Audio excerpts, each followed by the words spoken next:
Respiration is different from gaseous exchange as it is. इसका correct answer D है. Consist of series of chemical reactions. A person is showing the following symptoms of a respiratory disorder: high fever, cough with sputum, lung filled with pus. तो ये किसकी symptoms हैं ये हमें बताना. Which of the following disorder is the person suffering from? Person is suffering from pneumonia. Pneumonia के symptoms हैं. Next question. Which of the following options correctly matches the kind of plant with its waste product? हमें correct option पहचानना था. जो बिल्कुल correct था वो option C था, that is lady finger and mucilage. Means C is the correct answer. Next question. Kidneys keep the composition of blood constant in all of the following ways except through the removal of nitrogenous waste from the body, ultrafiltration of blood in glomerulus, selective reabsorption of water by loop of Henle. ये तीनों क्या है? Kidney के function है. Kidney इस तरह हमारे blood की कंपोजिशन को कांस्टेंट रखती है except option C, that is the release of adrenaline through adrenal glands. ये किसका फंक्शन है? ये ब्रेन का फंक्शन है, नॉट द किडनी. तो means option C is the correct answer, which is not the function of kidney. Next question. In a healthy individual, the substance that is excreted in urine in the smallest amount is sodium ion. सबसे कम amount में secrete होते हैं, तो इसलिए इसका correct answer B है. Given option में हमें चूज करना था. ग्लूकोज तो यूरिन में होता ही नहीं है. यूरिया और water as compare to sodium ion ज़्यादा होते हैं, तो means B is the correct answer. Next question. The function of medulla oblongata is to. Function क्या है मेड्यूला ऑब्लंगेटा का?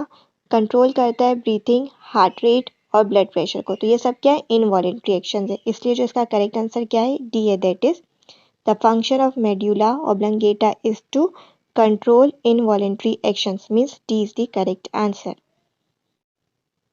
Next question. The function of myelin sheath in a neuron is to serve as an insulating material. Means A is the correct answer. Myelin sheath क्या है? Fatty layers है जो serve करती है as a insulating material. Means A is the correct answer. Next question. The diagram shows two different states R and S of the pupil in a human eye. The state R of the pupil shows that a person. हमें नजर आ रहा है are के अंदर pupal constrict हुआ है, तो इसका मतलब क्या है? पर्सन इंटर हुआ है ब्राइट रूम में. इसलिए जो इसका करेक्ट आंसर है वो है D. The state R of the pupil shows that a person has entered a bright room. Means D is the correct answer. Which of the following is present in almost all types of connective tissues, especially bones and cartilage? They are asking कि bones और cartilage में क्या मौजूद होता है. तो bones और cartilage में हमारे पास कोलेजन फाइबर्स मौजूद होते हैं. Means C is the correct answer. Bones और कार्टिलेज दोनों में क्या कॉमन है? collagen fibers. C is the correct answer.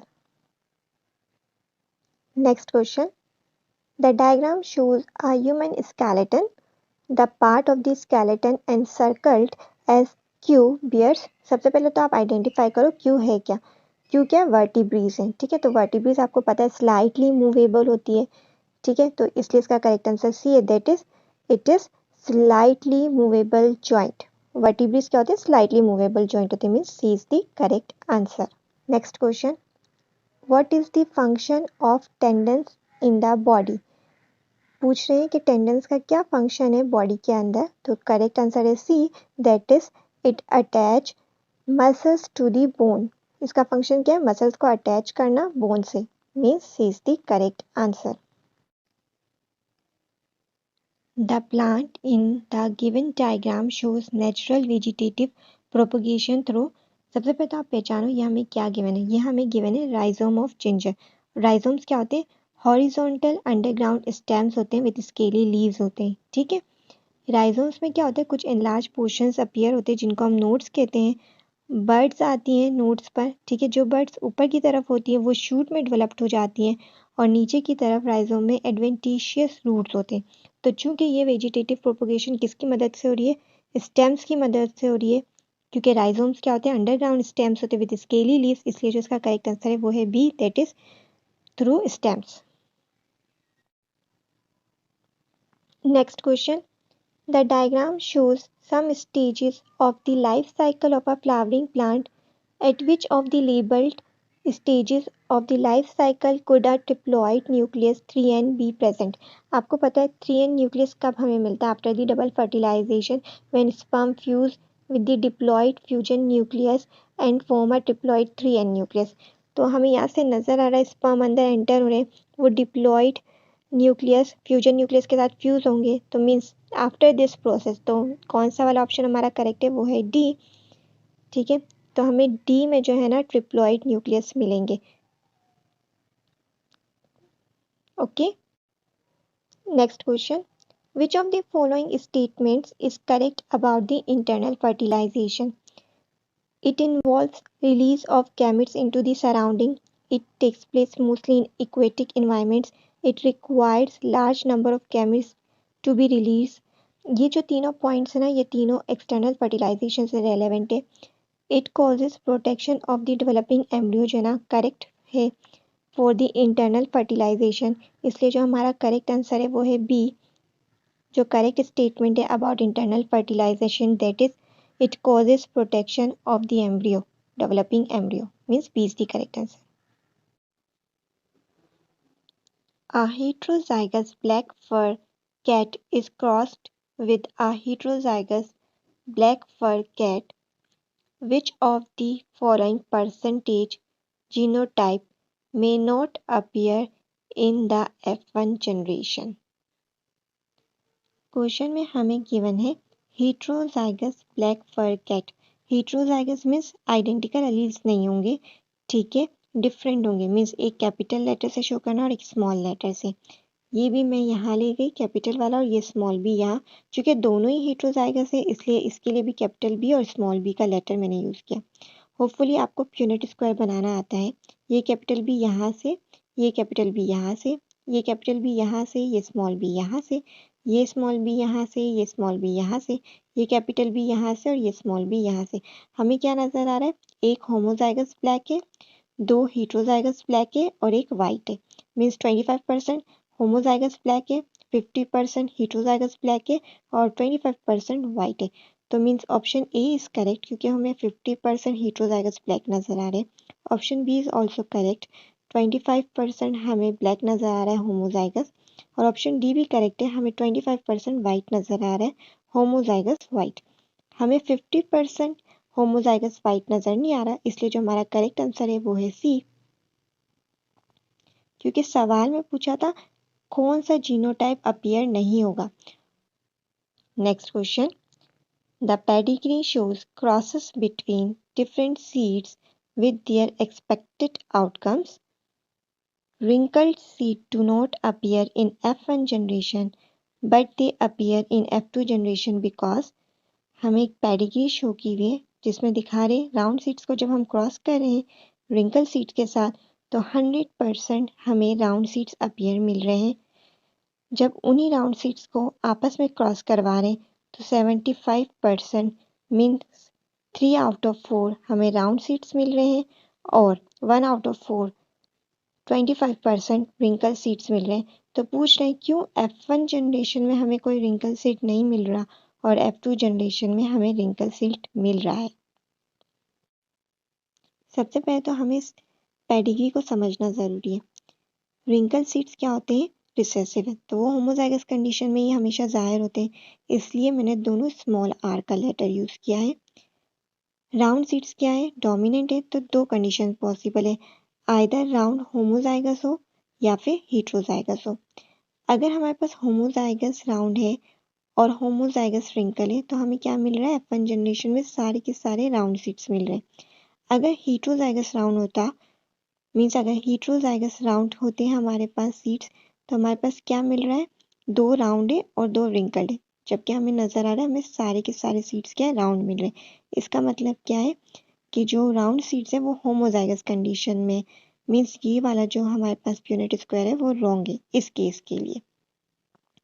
अगर हम सेकंड जनरेशन के लिए प्यूनेट स्क्वायर बनाए तो क्या नज़र आ रहा है, हमें ये तो समझ में आ गया राउंड है ये वाले सारे ऑफस्प्रिंग और हेटेरोजाइगस कंडीशन में। जब इनको हम आपस में क्रॉस करवा रहे हैं तो हमें क्या मिल रहा है, 3 राउंड 1 रिंकल्ड, मीन्स एक होमोजाइगस राउंड, 2 हेटेरोजाइगस राउंड और 1 रिंकल्ड। और आपको पता है रिसेसिव कैरेक्टर हमेशा होमोजाइगस कंडीशन में ही जाहिर होते हैं। अब हमें पहचानना था कि क्यों F1 जनरेशन में रिंकल सीड्स नहीं मिल रहे हैं और F2 जनरेशन में मिल रहे हैं। तो ऑप्शन डी तो बिल्कुल गलत है, कह रहे हैं कि रिंकल सीड्स जो है ना डोमिनेंट है ओवर राउंड सीड्स। आपको पता है ऐसा नहीं है, राउंड सीड्स क्या है वो डोमिनेंट है। Recessive character always appears alternately, ये भी रॉन्ग है। रिसेसिव कैरेक्टर तब अपीयर होते हैं जब वो होमोजाइगस कंडीशन में होते हैं। ठीक है, ऑप्शन बी है the genotype of round seed in parent is RR। ये मैंने आपको पहले ही प्रूव कर दिया कि कैसे हमने पहचाना कि वाकई ऑप्शन बी करेक्ट है, means option B is the right answer. हमने देख लिया कि अगर ये होमोजाइगस कंडीशन में होंगे तभी हमें F1 जनरेशन में सारे राउंड सीड्स मिलेंगे, अदरवाइज हमें रिंकल सीड्स भी मिलते हैं। और ऑप्शन ए भी रॉन्ग है कि round seeds produce offspring without crossing with wrinkle seeds, ये तो बिल्कुल ही रॉन्ग था। तो इसलिए हमारा करेक्ट आंसर क्या है, बी है। Next question, the diagram shows a pair of homologous chromosomes with genes, which of the following is the allele for gene T. कह रहे हैं जीन टी के लिए कौन पॉसिबल या बेस्ट अलील है इन गिवन ऑप्शंस में। तो इन गिवन ऑप्शंस में हमें नजर आ रहा है जो बेस्ट अलील हो सकता है वो है option B, that is small T. और आपको पता है यूजुअली हम एक ही लेटर यूज करते हैं, जस्ट उसका कैपिटल लेटर या स्मॉल लेटर यूज कर रहे होते हैं। जैसे अगर हमारे पास कैपिटल टी है तो हम उसी जीन के डिफरेंट अलील को शो करने के लिए स्मॉल लेटर यूज कर लेते हैं। तो इसलिए इसका करेक्ट आंसर है B, that is small T would be the allele for gene T. A species is a group of organisms which, as you know, a species is a group of organisms which can interbreed freely in nature to produce fertile offspring. तो given option में से correct option क्या है, option C, that is interbreed freely in nature. A species is a group of organisms which interbreed freely in nature, means C is the correct answer. बाकी सारे options incorrect है, that is consist of unicellular organisms only, lives without abiotic factors, develop parasitism among themselves are incorrect option. Only option C is correct. Next question, look at the given diagram carefully. इस diagram को आप गौर से देखें. Which of the following correctly identifies forms of energy at point J and K in the given cycle? अगर आप इस cycle को देखो तो यहाँ पे नजर आ रहा है कार्बन डाइऑक्साइड एंड वाटर मिलके ग्लूकोज और ऑक्सीजन बना रहे, मीन्स फोटोसिंथेसिस को इंडिकेट करिए। तो जे क्या होगा, लाइट एनर्जी। रिस्पायरेशन में क्या होता है, ग्लूकोज और ऑक्सीजन मिलके कार्बन डाइऑक्साइड और वाटर बनाते हैं और हीट एनर्जी रिलीज करते, तो हीट एनर्जी है पॉइंट के। तो हमारे दोनों करेक्ट ऑप्शन किस में, ऑप्शन डी में, that's Y D is the correct answer. Crabs usually attach themselves to the surface of large fish. In this way, large fish provide easy transport to crabs to better feeding places. This is an example of commensalism is the correct answer. Crab को फायदा हो रहा है, उसे better feeding places मिल रही है, but fish को कोई फायदा नहीं हो रहा है। That's why C is the correct answer. As you know, it is a type of symbiosis in which one partner is benefited while the other is neither benefited nor harmed. So C is the correct answer. Next question. The diagram shows a food web of a particular geographical location. A team of hunters killed most of the rabbits there. What will be the effect of killing rabbits on the food web? अगर बहुत सारे rabbit killed हो जाते हैं तो क्या effect होगा इस फूड वेब पे, वो हमें बताना है। ग्रास को कौन कौन खा रहे हैं, रैबिट और लैम्प। अगर रैबिट नहीं रहेंगे तो ग्रास क्या हो जाएगी, increase. That's why A, there will be more grass is correct answer. Grasses decrease नहीं होंगी, ग्रास को खाने वाले कम हो गए तो फिर ग्रास की तादाद क्या हो जाएगी, इंक्रीज। फॉक्सेस भी इंक्रीज नहीं होंगे और ना ही लायंस इंक्रीज होंगे। तो इसका जो करेक्ट बेस्ट ऑप्शन है वो है option A, that is there will be more grass. Next question, all of the following are objectives of genetic engineering except isolating particular genes, treating genetic defects, producing improved drugs. Objective है except option B, that is discouraging the use of vaccines. Means ये objective नहीं है, that's why B is the correct answer. All of the following are objectives except B. Means B is the right answer. Next question. In an industrial fermenter, an impeller is a device which mixes air bubbles with nutrient broth. Means B is the correct answer. Option A, C or D wrong है, that is removes heat during microbial activities, controls pH of the cultural broth, monitors temperature inside the fermenters are not correct answer. Option B is correct, that is an impeller is a device which mixes air bubbles with nutrient broth. Means B is the right answer. Next question. The two important groups of antibiotics are, हमारे course में 3 major groups antibiotics के, number 1 cephalosporins, number 2 tetracyclines, number 3 sulpha groups that is sulphonamide. तो हमारे दोनों correct options किसमें, sulphonamide और tetracycline, option A में, that's why option A is correct. Hallucinogens, sedatives are not antibiotics. That's why option B, C and D are wrong. So the correct answer is the two important groups of antibiotics are sulfonamide and tetracyclines. Means A is the correct answer. Next question. Which of the following is correct about marijuana? You can check its pronunciation from Google. Marijuana causes hallucination. Yes. Stimulant? No, it is not. It causes addiction. Yes. Decreases production of sperms in men. Yes. तो हमारे सारे correct option किसमें, option B में, that's why B is the correct answer, that is it cause hallucination, it is not a stimulant, it causes addiction, it also decreases production of sperms in men. Means B is the correct answer.